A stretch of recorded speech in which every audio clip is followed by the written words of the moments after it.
Welcome to Inhabitat.com's continuing coverage of the London Design Festival with me, Steve Lorimer.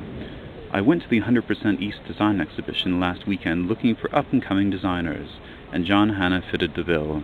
John, a recent English graduate of Swedish Art College, was showing his prototype piece of street furniture called the Headspace, a personal covered space intended to be fitted into streets and urban spaces. Anything that encourages people into the public realm makes sustainable urban design easier, including things that make life on the street more comfortable and, well, interesting.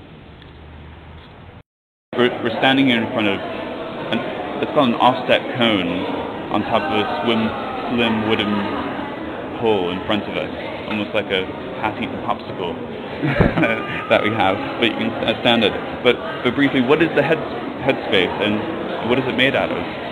Headspace is an oasis for public spaces, a place where you can step out of your environment and feel transported to another place. It provides you with physical space and mental space. And it's made in Sweden, where I studied for 2 years, out of as much as possible locally sourced materials, so laminated birch and laminated birch plywood. And the inside is coated in industrial felt for the car manufacturing industry. And it's used to completely emit all light, so it's this very dead space, a void inside. And it's clearly intended to enhance public spaces, streets, squares, all those things, and get people to use things that they wouldn't otherwise do. Yeah, exactly. But one thing is to actually draw people to public spaces and help them to move around those spaces and make those spaces more positive. But it's also to lift more negative public spaces, places where people don't want to be but have to be, like train stations on people's commutes when people are waiting at bus stops, these kind of things. And you've gotten interest from the Commission for Architecture and the Built Environment here in England coming to you and with interest about how to improve their spaces and squares as well. Yes, it's right up their street, and I'm hoping that the interest will actually go somewhere. But that's where I see it is in the future of public space, for first of all for this country and then abroad. Okay. Well, let's go and use it for a second.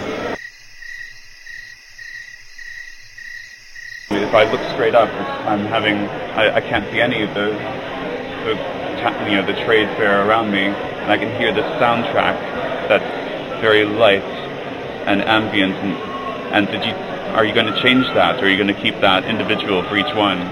Well, the possibilities are endless. For this particular show, I wanted to make it as clear as possible what the intention for the piece was.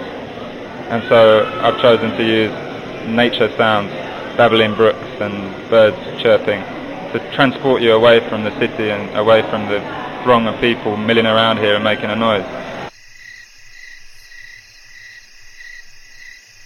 So people have manufacturers come up to you and say, we're interested in doing this piece for you in the future.